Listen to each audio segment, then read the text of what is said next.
Olá, olha aqui eu de novo. Agora já coloquei uma figura bem ruim para vocês, mostrei para vocês o que era o aumento da permeabilidade intestinal, como a permeabilidade intestinal se relacionava com a imunidade geral. Agora vamos colocar um pouquinho de luz nessa situação, talvez aí ajudando a melhorar essa condição que envolve o aumento da permeabilidade intestinal e a alteração da imunidade que vem a partir daí, dando tantos problemas. Inclusive, vamos colocar um pouquinho novamente, relembrando como é a imunidade, como ela funciona e por que algumas situações ou alguns suplementos podem ajudar na restauração da permeabilidade intestinal e de um tônus imunológico que envolve o sistema digestivo adequado e eficiente. Essa aula vai ser o papel da beta-1316-glucana e dos nucleotídeos no reparo do epitélio intestinal, ou seja, da barreira intestinal. Então, a gente tem aí estratégias de reparo intestinal. Nós temos estratégias gerais, ou seja, que nós vamos usar sem ter um foco específico apenas, por exemplo, no intestino, e temos estratégias específicas para reparo do epitélio intestinal especificamente. Introdução. Claude Bernard notou em 1878 que é preciso constância para a manutenção da vida. O que Claude Bernard queria dizer com isso é que eu preciso de uma constância de alguns referenciais corporais para que a vida seja mantida, de algumas variâncias corporais. Dentro dessas variâncias corporais, Claude Bernard estava falando de pH, por exemplo, de nível pressórico, né, de nível de oxigênio. Então, nós precisamos de algumas variáveis relativamente constantes, ou seja, o range de alteração delas é pequeno para que a vida seja mantida. Então, isso lá no século XIX, tá? Segundo Claude Bernard, os animais têm dois ambientes em si, o meio externo, ao qual ele deu o nome de milieu extérieur, e o meio interno, o milieu intérieur. É esse meio interno que nos isola das variações do meio interno. Então, quando a gente fala, portanto, de constantes que devem ser mantidas para a manutenção da saúde, nós estamos falando principalmente desse milieu intérieur, que é o meio interno que o Claude Bernard coloca. Então, nós temos que manter este meio interno relativamente constante para que a saúde seja mantida também constante, o ciclo da vida seja respeitado. A função da barreira intestinal, por exemplo, é a manutenção mais ou menos constante do meio interno, também chamado interstício. Então, quando a gente fala na manutenção destas variáveis constantes que Claude Bernard falou, do milieu intérieur, eu estou falando que eu preciso ter uma separação entre o milieu intérieur e o extérieur. E dentro desse milieu intérieur, que também é chamado de interstício, nós temos algumas barreiras que fazem com que esse meio se mantenha constante. Uma das principais barreiras é a barreira intestinal, justamente porque a barreira intestinal ela é muito extensa e ela seria a maior interface de intersecção entre nós e o meio externo, né? Então, a barreira intestinal tem uma função muito importante na manutenção desse interstício constantemente, relativamente pouco variável, tá? Bem, se eu tenho um descontrole do milieu intérieur, eu tenho normalmente uma perda da competência das barreiras corporais que está implicada em grande variedade de doenças. Então, se eu perco o controle do meio interno, eu acabo provocando doença. Como, por exemplo, distúrbios de humor, vícios, infecções, como na peritonite espontânea, que eu comentei na aula de permeabilidade intestinal, abortamentos de repetição, então alteração de fertilidade, infertilidade, acne, eczemas, doenças cardiovasculares, autoimunidade, que nós exploramos bastante. Nós temos também Alergias, que eu não comentei aqui, mas está dentro do espectro da autoimunidade, né? Quando eu fico hiperreativo a uma estrutura que, teoricamente, não teria maiores problemas em eu tomar contato. Então, é quando ocorre a perda do que eu chamei de tolerância imunológica. Então, toda vez que eu fico hiperreativo, é porque eu perdi a tolerância. Isso tudo reflete um descontrole do meio interno. E esse descontrole do meio interno vem a partir da perda da competência das barreiras corporais. Quando eu perco a competência das barreiras corporais, eu desenvolvo o quê? Em grande parte, eu desenvolvo o que nós chamamos de inflamação sistêmica. E a inflamação sistêmica está por trás de grande parte das causas dessas condições que eu acabei de mostrar para vocês. Então, para a correção da inflamação sistêmica, é preciso corrigir as barreiras corporais, principalmente já que o sistema digestivo é a maior interface entre o meio interno e o meio externo, então, principalmente a barreira intestinal. Quando eu quero, então, recompor essa barreira, diminuir o estímulo sobre o sistema imunológico, vocês lembram que eu falei daquela coisa que aconteceu no Rio de Janeiro, que um homem foi confundido por estar levando um guarda-chuva, confundido que estaria levando um fuzil. Com isso, eu tinha uma hiperreatividade imunológica, né? Eu fiz esse parênteses. Como eu posso, então, através de algumas estratégias gerais, diminuir essa hiperestimulação sobre o sistema imune? Sempre, gente, sempre. Quando nós estamos falando de medicina com olhar funcional, medicina integrativa, nós sempre estamos falando em corrigir primeiro a causa de base, né? Claro que se eu estou falando aí de descontrole do meio interno, eu tenho que pensar em intestinos, né? Agora a gente já sabe disso, justamente pela questão que envolve tudo que envolve a inflamação sistêmica, que vem a partir do aumento da permeabilidade intestinal. Mas, obviamente, eu tenho que cuidar da causa do aumento da permeabilidade intestinal. Então, nós falamos de uso de remédios, de isquemia, nós falamos do uso de antibióticos, falamos de disbiose. Tudo isso, obviamente, tem que ser acessado para que haja eficientemente uma melhora da barreira intestinal. E para isso, eu tenho várias estratégias. Aqui dentro das estratégias gerais, nós estamos falando em dieta. Obviamente, a dieta sempre tem que ser individualizada, respeitando aí as características individuais daquele paciente, e para isso a gente precisa do profissional de nutrição, do nutricionista. Nós vamos falar um pouquinho mais de dieta à frente. Medicamentos, não esquecer aí que temos alguns medicamentos que podem estar envolvidos no aumento da permeabilidade intestinal. Eu citei especificamente 3 que nos chamam mais atenção, os quimioterápicos, e obviamente por questões muito óbvias, né? Eu não posso tirar um quimioterápico, a gente tem que respeitar o ciclo de tratamento com um quimioterápico, mas sempre ter em mente que o paciente em uso de um quimioterápico tem aumento de permeabilidade intestinal, e provavelmente eu vou ter que trabalhar mais em cima disso após o término do uso desse medicamento. Mas não esquecer, quando estamos falando em medicamento, do uso dos anti-inflamatórios, né? Que são largamente usados pela população em geral e muitas vezes de forma totalmente irresponsável.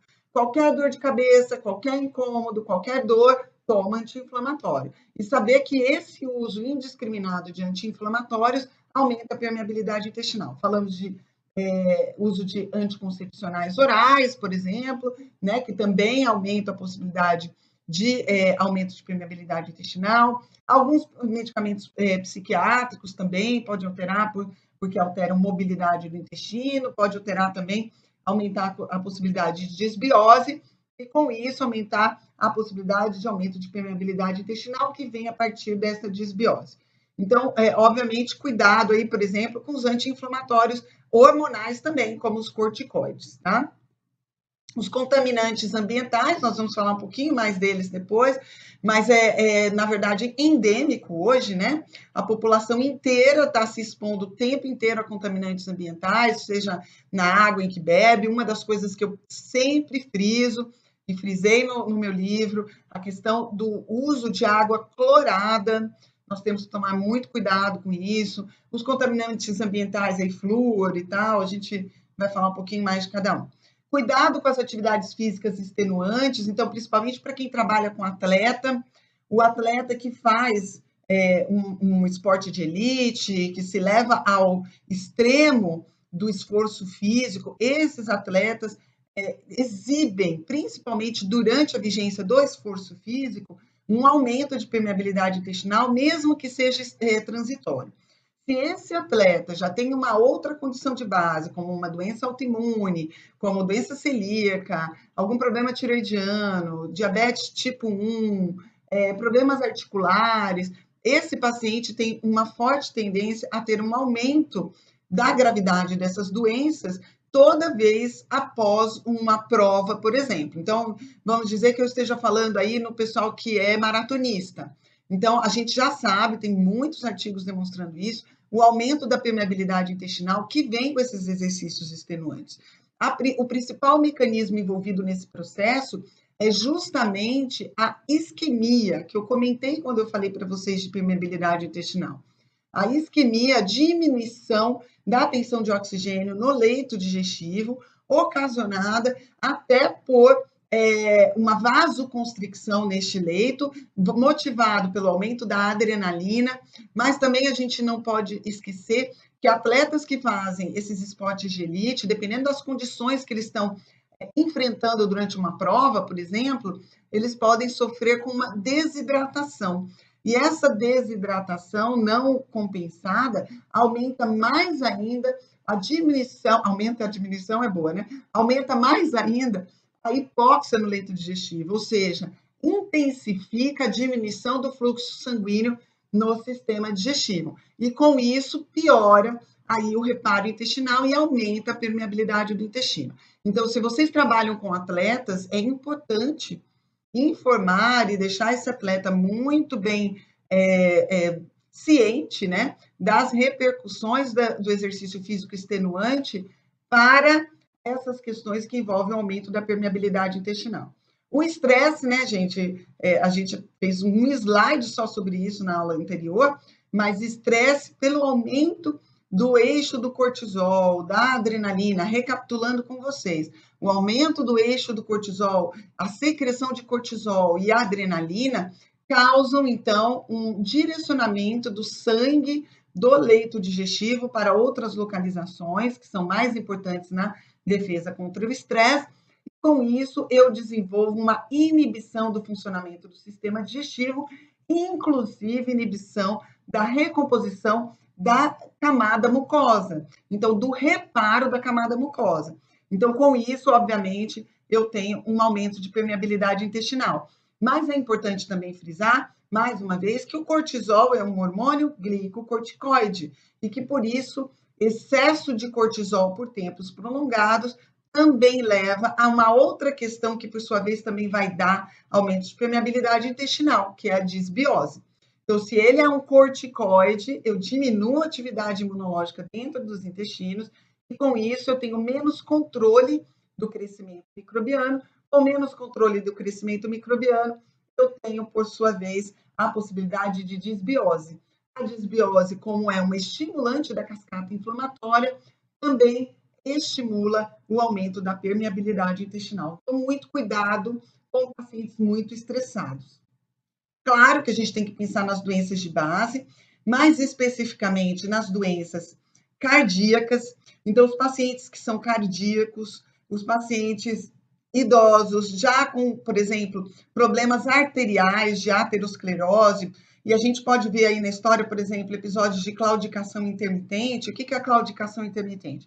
Ele começa a andar 100, 200 metros e tem uma dor numa perna, tá? Isso é sinal de isquemia daquela perna. Então, esse é sinal de doença aterosclerótica. Se ele tem já uma história de doença aterosclerótica, é importante a gente prestar atenção, porque provavelmente essa doença aterosclerótica, ela não fica só nos membros, né, na periferia, ela também pode estar presente nos vasos sanguíneos que irrigam os órgãos abdominais. E com isso, eu também tenho aí uma diminuição da tensão de oxigênio nos órgãos abdominais. Outra coisa que a gente tem que pensar na insuficiência cardíaca. Então, os pacientes que têm uma diminuição do débito cardíaco por falência da máquina cardíaca, aí, da musculatura cardíaca, eu posso ter, então, um represamento sanguíneo, como se fosse um edema no sistema digestivo, e com isso comprometer a oxigenação da mucosa. E aí ele também desenvolve aumento de permeabilidade intestinal. Pacientes renais crônicos, né? A gente sabe que pelo o aumento da amônia, né, da ureia, esses pacientes também desenvolvem mucosites, que são inflamações da mucosa, e com isso também tem aumento de permeabilidade intestinal. Além disso, os pacientes que têm insuficiência renal têm represamento de alguns metabólitos microbianos que são absorvidos no intestino, por exemplo, o pecresol, que podem, por sua vez, alterar mais ainda o funcionamento das tight junctions, que, portanto, levando ao aumento de permeabilidade intestinal. Então, toda vez que eu tenho um paciente polifarmácia, ou seja, toma muitas medicações, pacientes idosos, pacientes com muitas doenças de base, problemas cardíacos, diabetes, estresse, eu tenho que pensar em permeabilidade intestinal. E não adianta eu pensar em permeabilidade intestinal sem controlar essas situações, porque eu chover no molhado, né? Eu não vou conseguir resolver. Eu normalmente conto aqui no consultório que é como se eu fosse tentar apagar um incêndio, né, sem tirar a fonte do calor, né? Então eu fico tentando fazer um processo, obviamente que eu seguro que ele não piore, mas eu não resolvo o problema. Então é sempre preciso enxergar os problemas de base desses pacientes. Olha aqui uma questão que muitas vezes passa desapercebida. Às vezes, a gente não faz diagnóstico de problemas de base, como, por exemplo, a doença celíaca.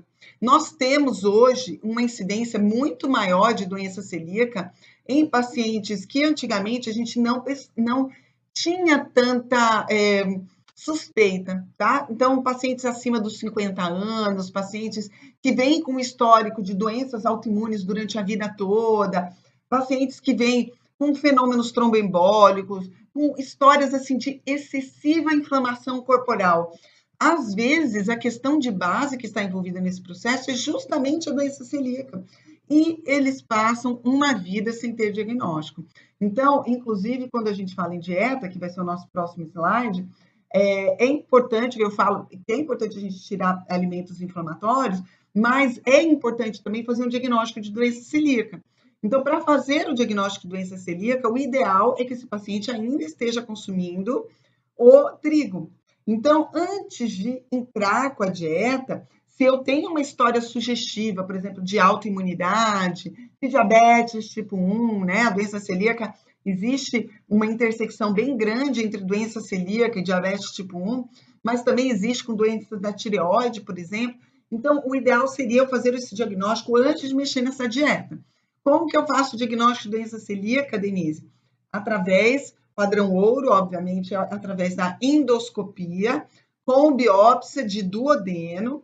É só pedir, quando for solicitar o exame, endoscopia para pesquisa de doença celíaca, porque o endoscopista vai fazer uma biópsia seriada de duodeno e avaliar se há atrofia das vilosidades, tá? Então, o diagnóstico ideal é assim. Existe ainda os exames sorológicos, mas que são muito falhos, e existe também a predisposição genética à doença celíaca, que a gente pode fazer por várias formas, por exame sanguíneo, exame de saliva, exame da mucosa jugal, né, que é da mucosa da bochecha, né? Então, é importante não esquecer de pensar em doença celíaca. Infelizmente, eu tenho pego aqui no consultório muitos pacientes com diagnóstico tardio de doença celíaca, já tendo passado aí uma eternidade de complicações. E todo paciente celíaco tem aumento de permeabilidade intestinal, principalmente quando ainda se expõe ao trigo, tá? Dieta. Então, como eu vinha falando para vocês, a gente tem que falar em dieta também, né? Obviamente, para corrigir os problemas de base. Então, retirada dos alimentos inflamatórios e sensibilizantes. Denise, eu preciso fazer exame de alergia alimentar em todo mundo? Não necessariamente, tá? O ideal é que a gente, só de retirar esses alimentos que são industrializados, cheios de corante, aromatizantes, adoçantes e tal, já vai ter uma melhora.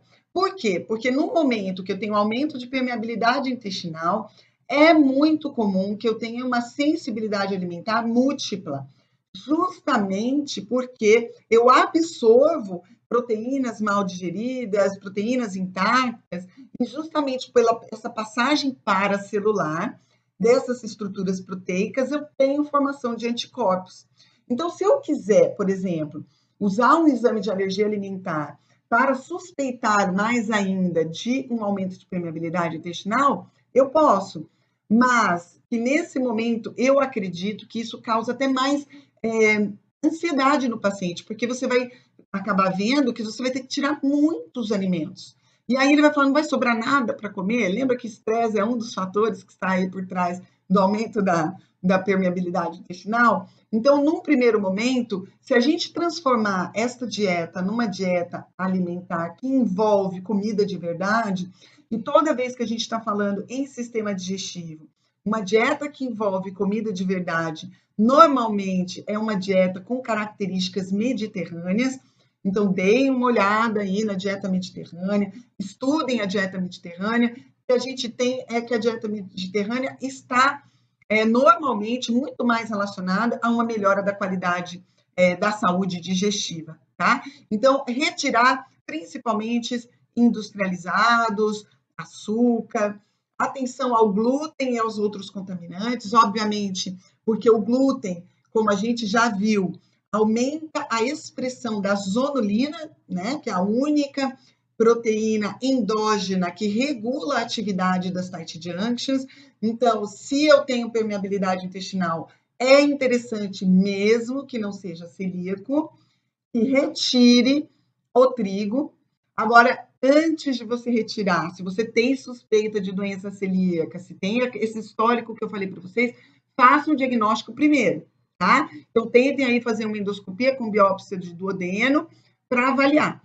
E tirem o trigo, sim, mesmo que não tenha doença celíaca, tá? A única importância é que quando eu tenho doença celíaca diagnosticada, a retirada do trigo, ela é total, gente. Inclusive do trigo que está, por exemplo, num shampoo com proteínas do trigo, tem que tirar. Tá? Às vezes a pessoa vai comer um bacon. Se vocês nem imaginam que se vocês olharem no selo do bacon, vem escrito lá assim, contém glúten. Você fala, como assim contém glúten? Às vezes algum recipiente, algum conservante que eles usam, alguma coisa tem contaminação por trigo. Então, se eu tenho um paciente celíaco, não vai ser só tirar a massa, tirar o pão, tirar o bolo, né, que venha com trigo. Vai ser observar, inclusive, esses detalhes. O celíaco pode ter piora da permeabilidade intestinal só de entrar na padaria, mesmo que ele não consuma nada. Por quê? Porque a farinha, principalmente em épocas em que o tempo está muito seco, a umidade do ar está muito baixa, ela fica em suspensão no ambiente. E o fato deste trigo entrar em contato com uma mucosa, que é a mucosa respiratória, pode desencadear uma resposta no intestino. Lembra que eu falei que se eu tenho um aviso no intestino do sistema imunológico, eu uso o megafone, lembra da história que eu contei aí da fronteira com a Venezuela, que tinha até a fotinho da fronteira.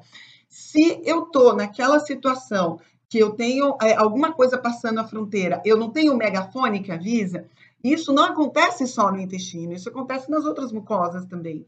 Então, se eu tiver um contato, por exemplo, com o trigo no ar, para um celíaco, eu posso ter o aviso para o intestino que o trigo vai chegar, e aí eu desencadeio uma resposta intestinal a esse trigo. Então, é importante fazer o diagnóstico de doença celíaca para que esse paciente realmente leve a sério isso, né? E aí vai a nossa função de profissional de saúde de educar o nosso paciente. Tendo o diagnóstico de doença celíaca, não pode ter contato com trigo. E esse contato tem que ser minimizado ao máximo, tá? Então, por isso que é importante. Para os pacientes que não são celíacos, a gente retira o trigo, mas, obviamente, essas outras contaminações externas, a gente não tem que se preocupar tanto, tá? Obviamente, não esquecer da água. Eu estou com a minha aguinha aqui enquanto eu gravo essa aula para vocês. Acabei de beber. Não esquecer da água e da qualidade da água. Mais uma vez, prestar atenção se essa água não tem contaminantes, como, por exemplo, o cloro, tá? E, obviamente, gente, vai caber ao profissional de nutrição a individualização dessa dieta. Individualidade sempre. Não existe alimento santo nem demônio, tá? A gente fala do trigo pela possibilidade da gliadina aumentar a expressão da zonulina, mas em pessoas que não têm sensibilidade, que não são celíacos ou não têm a sensibilidade não celíaca ao trigo, se houver algum grau de contaminação no alimento, essas pessoas normalmente não exibem sintomas, tá? Então, só cuidado com aquelas afirmações que a gente vê o tempo inteiro em rede social, que demoniza, por exemplo, o carboidrato, que santifica o óleo de coco. Esse tipo de situação, gente, não cabe mais.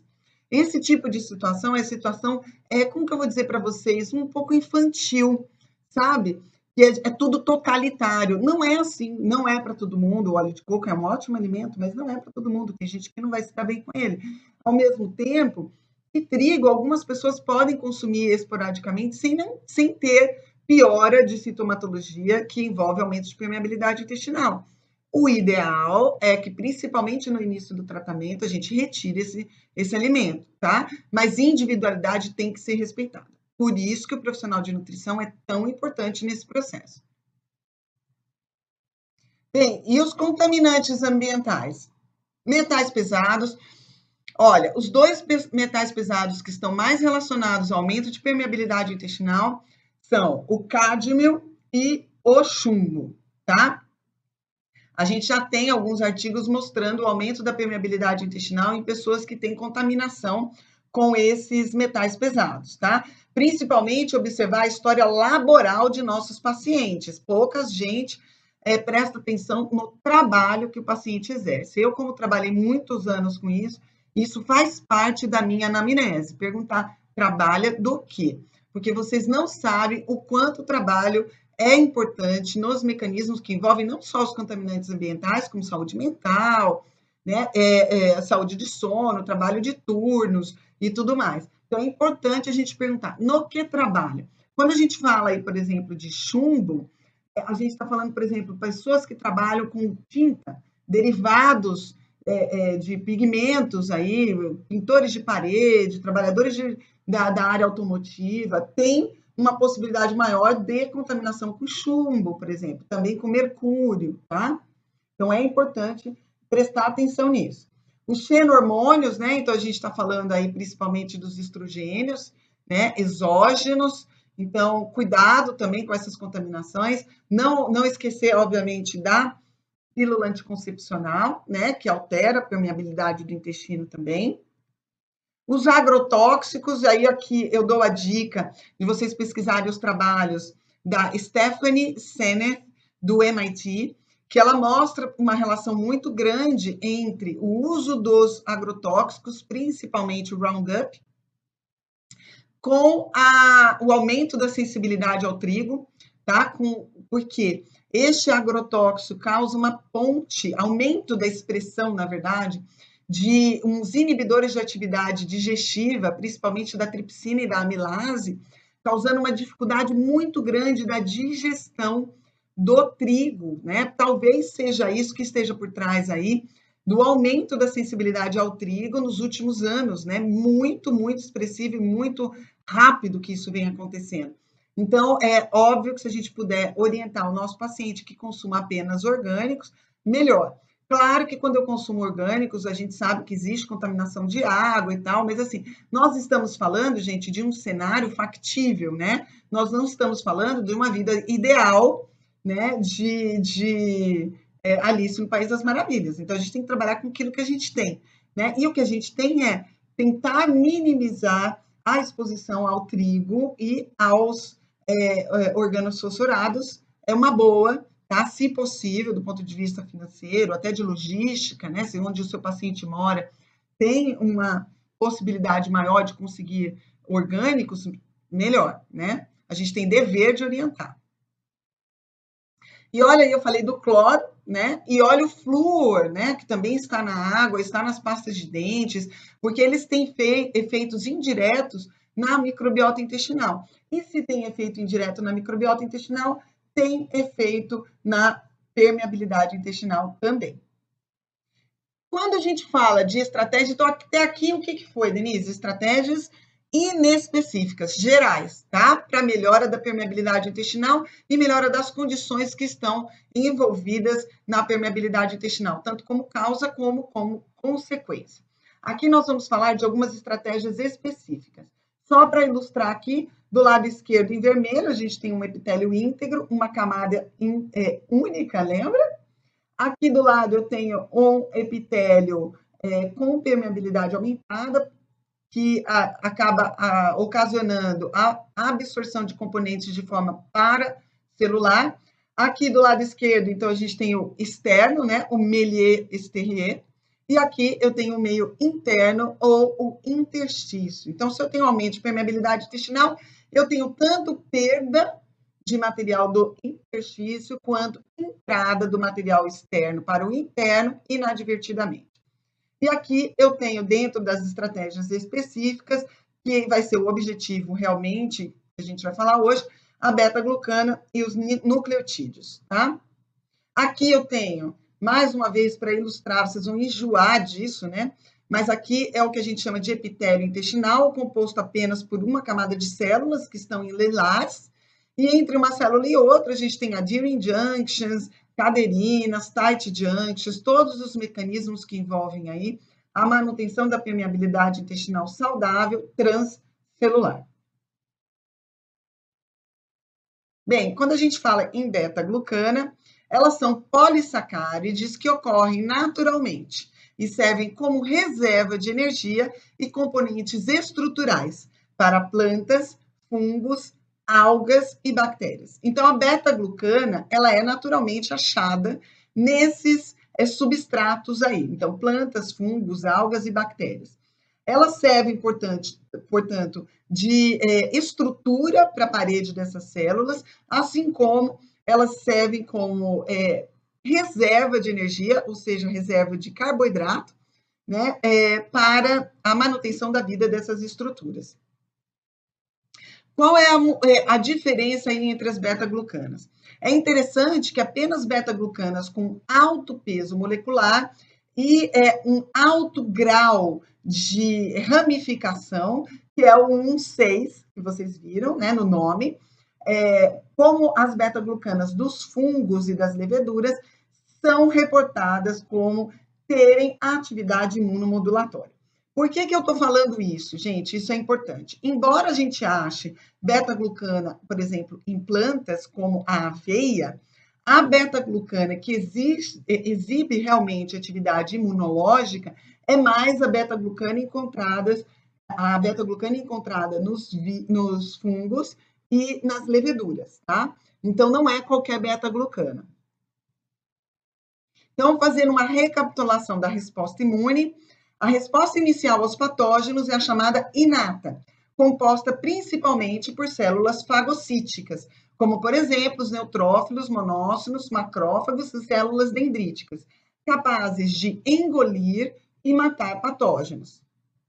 Após o processamento desses patógenos e de seus antígenos, a liberação de citoquinas que recrutam ajuda para a resposta. Então, eu tive contato com um patógeno, esse patógeno acabou sendo fagocitado por essas células da resposta imune inata, e a partir do momento que elas fagocitam, elas estimulam uma cascata para avisar as outras células que nós temos algo estranho, que não é nosso dentro de nós, tá?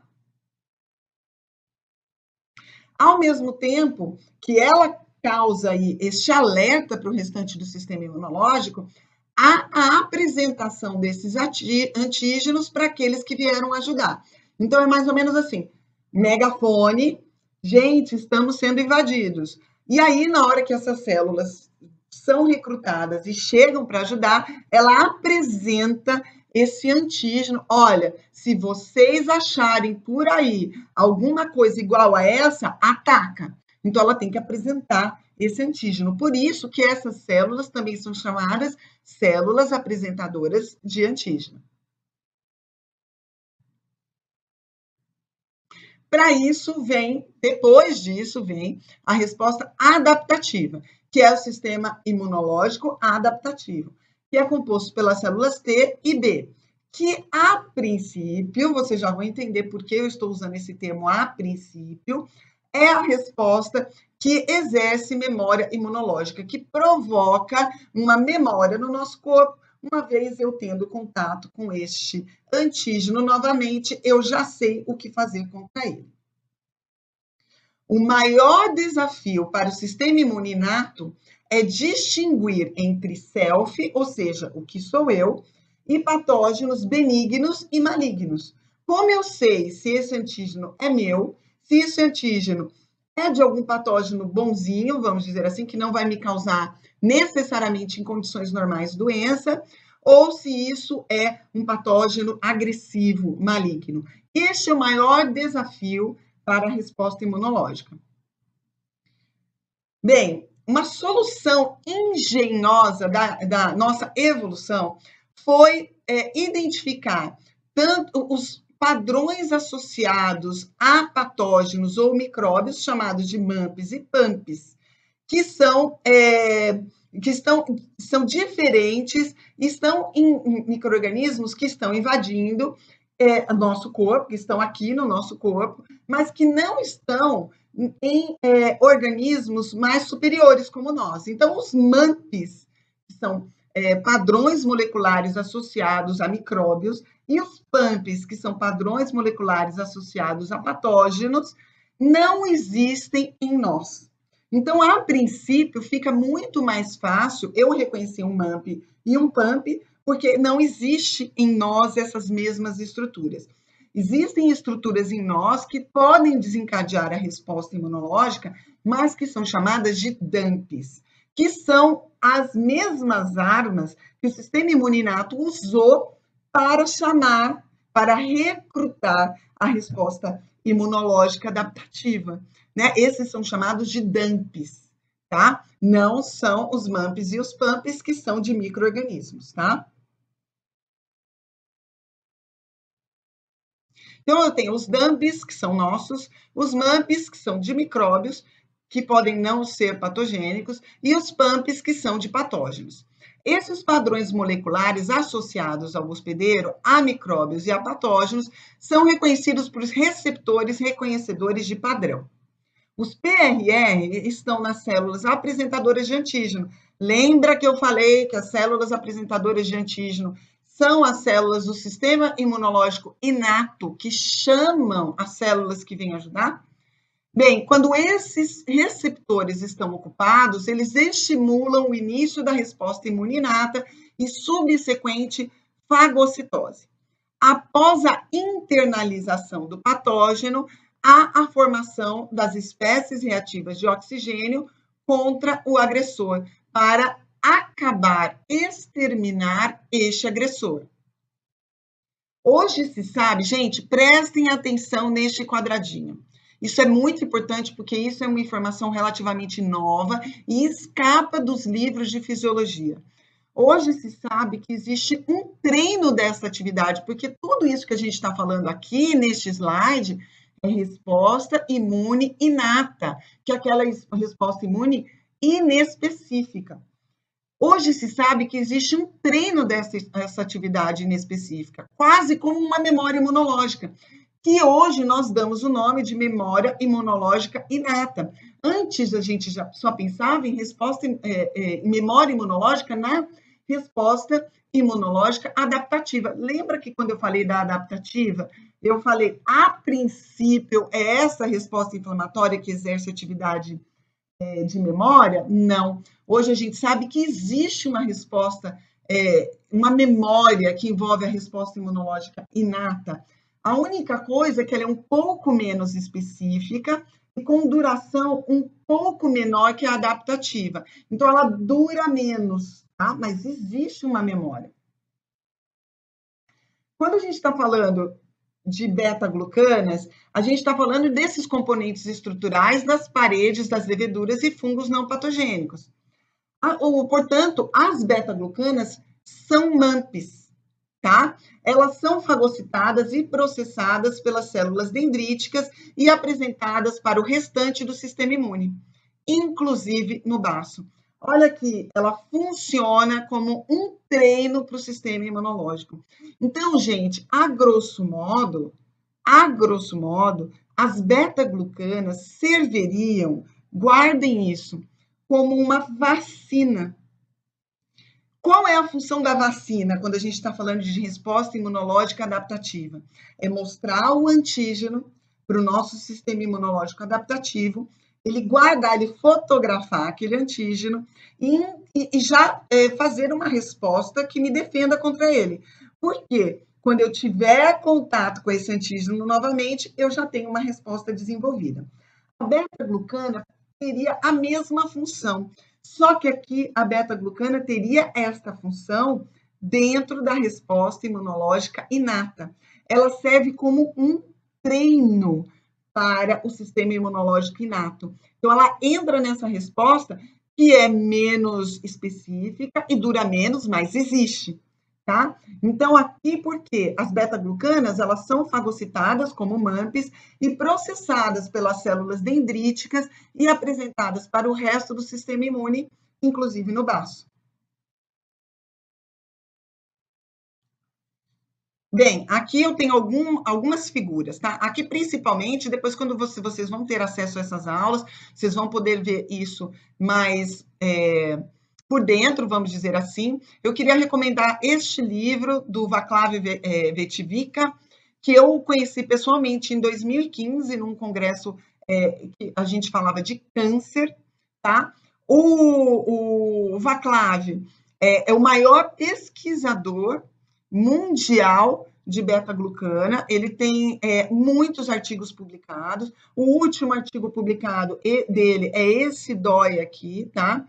E é ele que determinou a dose da beta-glucana quando eu quero melhora da resposta imunológica, tá? Ele fala de doses máximas de 500 miligramas ao dia, que pode ser fracionada. Por exemplo, 2 doses de 250 miligramas.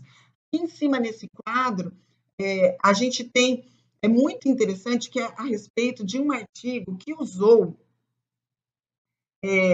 pegaram milho, porque, como eu falei, beta-glucana também está em alguns vegetais, pegaram o milho e tiraram a beta-glucana desse milho. Então, ele foi modificado, né? E eles pegaram e deram para ratinhos. O que eles perceberam que os ratinhos que receberam, que se alimentaram com esse milho sem beta-glucana, tinham uma modificação da microbiota, com diminuição de um gênero chamado Firmicutes. Então, as beta-glucanas, onde eu estou querendo chegar aqui com vocês, a beta-glucana, além dela servir de treino para o sistema imunológico, que é um excelente mecanismo vacinal do sistema imuninato, ela também, indiretamente, acaba afetando a permeabilidade intestinal, porque ela altera a composição da microbiota. Então, na presença da beta-glucana, a gente tem uma microbiota mais diversa, mais saudável, mais equilibrada. Então, a beta-glucana, ela teria basicamente 2 mecanismos de ação quando eu estou pensando em imunidade digestiva, em controle de permeabilidade intestinal, por exemplo, nesta localização. como a gente sabe que imunidade no sistema digestivo influencia a imunidade no corpo inteiro, é muito interessante a gente ter a beta-glucana como um ajudante da manutenção da resposta imunológica saudável e do controle da microbiota intestinal. Bem, portanto, as beta-glucanas têm atividade antidisbiótica, tem uma atividade anticâncer, tá? Muitos estudos do Vaclav são dentro dessa atividade anticâncer da beta-glucana, porque elas ajudariam ao sistema imunológico inato a reconhecer qual é o nosso self, o que é uma célula nossa, e o que é uma célula nossa mutada, seria uma célula oncológica, por exemplo, tumoral. E ela tem ainda, gente, isso é muito interessante, temos alguns artigos falando sobre isso, que a beta-glucana tem atividade antitrombótica também. Então, vocês imaginam em pacientes que têm uma trombofilia. Agora, por exemplo, falando de pandemia, e a gente sabe que a Covid-19 tem um efeito sobre aumentar a atividade trombótica, né? Aumentando a chance aí de trombos e embolias.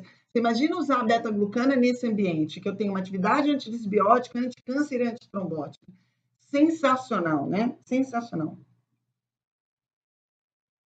Bem, quando a gente fala, então, da perda da barreira intestinal, eu falo também da absorção de componentes microbianos, alimentares e toxinas ambientais, certo?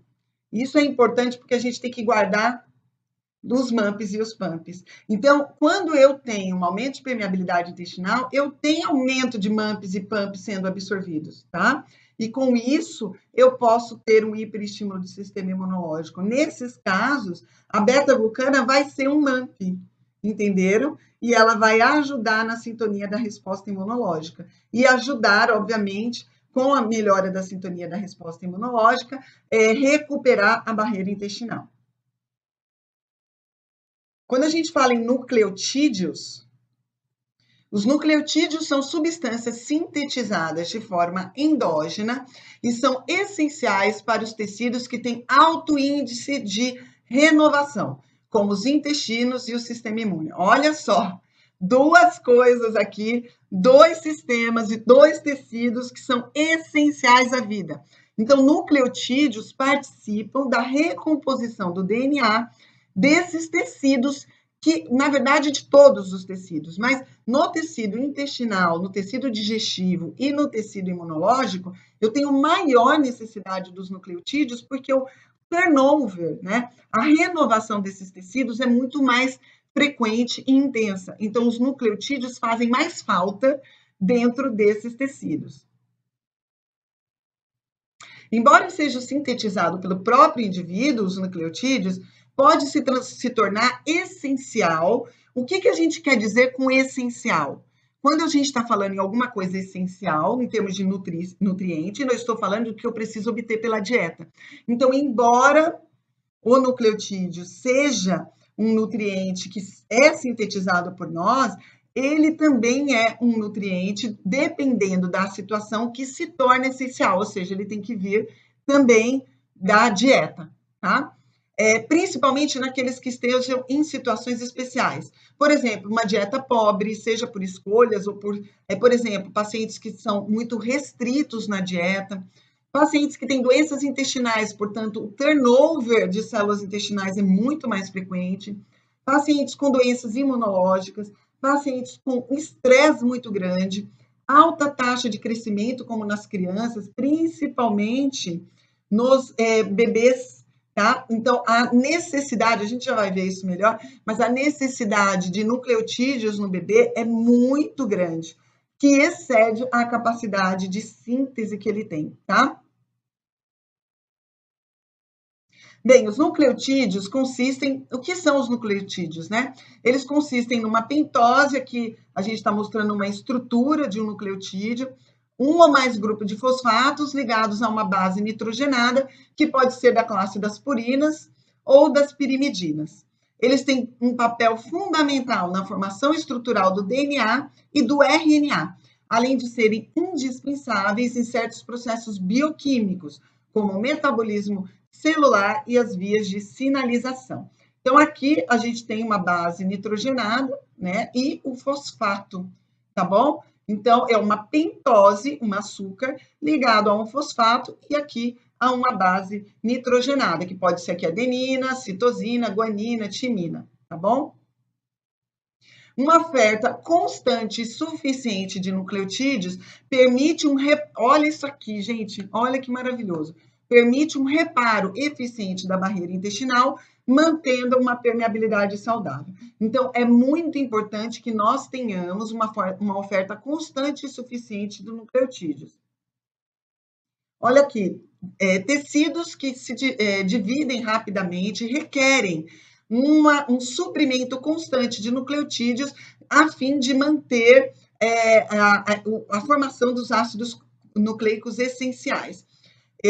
Fornecimento exógeno de nucleotídeos pode otimizar a função tecidual, particularmente durante a recuperação de injúrias da mucosa, quando o fornecimento endógeno pode ser limitado para a síntese de ácidos nucleicos. Então, gente, se eu estou falando que eu tenho injúrias de mucosa, vocês imaginem pacientes que têm doenças inflamatórias intestinais, que já é um tecido que há um reparo muito rápido, que já demanda mais nucleotídeo que os outros, e neste caso está sendo machucado constantemente pela doença inflamatória intestinal. Então, esses pacientes poderiam se beneficiar muitíssimo do uso de nucleotídeos, tá? Fontes de nucleotídeos. Nucleotídeos são encontrados em todas as fontes proteicas, principalmente animais. Única fonte vegetal significante de nucleotídeos são os cogumelos, tá? Para os bebês, o leite materno provê os nucleotídeos. Entretanto, apenas 1/3 das necessidades diárias. O resto vem do turnover celular. Em condições de prematuridade, a União Europeia já coloca os nucleotídeos como semi-essenciais e devem ser suplementados. Olha que interessante. E aqui, ó, eu estou falando da mudança também da composição da microbiota no caso da suplementação de nucleotídeos também, tá? Como eu faço, como eu aplico isso então, Denise? Tanto as beta-glucanas quanto os nucleotídeos têm aplicação no reforço da imunidade. Então, quais são as indicações? As indicações mais óbvias, né? A gente está falando aqui, obviamente, dentro desse contexto todo, está na autoimunidade, na deficiência imunitária, então, nos pacientes que estão passando algum desafio. Então, aí a gente já tem que desconfiar, por exemplo, os pacientes que têm déficit de IgA, né? Por exemplo, no exame de fezes ou no exame sanguíneo. Se os pacientes que têm excesso de infecções, por exemplo, oportunistas, como candidíase vaginal de repetição, infecções urinárias de repetição, herpes, tá? Infecção de candidíase também, o que a gente chama de monilha, por exemplo, na boca, no esôfago, é uma deficiência imunitária. Pacientes alérgicos, né? Então, essas são as condições mais óbvias em que eu poderia beneficiar esses pacientes com a suplementação de nucleotídeos e beta-glucanas. Disbiose, aumento de permeabilidade intestinal, síndrome do intestino irritável, estresse, aumento da demanda por ácidos nucleicos, como atletas, né? Porque há uma lesão de DNA muito constante, os extremos de idade, então os pequenos que estão em crescimento, os idosos que já têm uma dificuldade, inclusive da obtenção de proteínas e de aminoácidos da dieta, até por envelhecimento dos órgãos digestivos. E eu tenho indicações que são menos óbvias. Qualquer situação em que haja necessidade de reduzir a inflamação. Gente, qual a porcentagem dos nossos pacientes que são inflamados? Que a gente pode ter aí através de exames, marcadores inflamatórios gerais. É muito frequente. PCR alterado, interleucina 6, VHS, pacientes com fibrinogênio alterado. Então, ferritina alta, são marcadores inflamatórios. Então, todos esses pacientes poderiam se beneficiar da redução da inflamação intestinal. Então, é virtualmente quase todo mundo, né? E se beneficiaria tanto do uso do nucleotídeo quanto da beta-glucana. Então, aqui, ó, qual é a maior sede de inflamação no nosso corpo? Intestino, né, gente? Então, qualquer paciente que precise, né? Então, são as situações menos óbvias. Distúrbios de humor, a gente sabe que os pacientes psiquiátricos têm uma incidência muito grande de neuroinflamação. Então, os pacientes psiquiátricos, principalmente depressão, ansiedade, bipolaridade, esquizofrenia, poderiam se beneficiar dessa suplementação coadjuvante. Os pacientes com autismo, que a gente já sabe que também tem um mecanismo inflamatório que envolve muito o intestino, doença cardiovascular, infertilidade, né? Quantas mulheres aí sofrem com infertilidade de causa indeterminada? Os exames estão todos, entre aspas, normais, mas quando a gente olha profundamente, vê um grau de inflamação corporal que impede essa mulher de ter uma ovulação eficiente, por exemplo. Então, infertilidade, síndrome metabólica geral, então hipercolesterolemia, diabetes, esses pacientes obesos, todos poderiam se beneficiar, né, gente? Agora eu vou dar um pulo do gato aqui, que eu acho que nem a Central Nutrition já conhece isso, tá?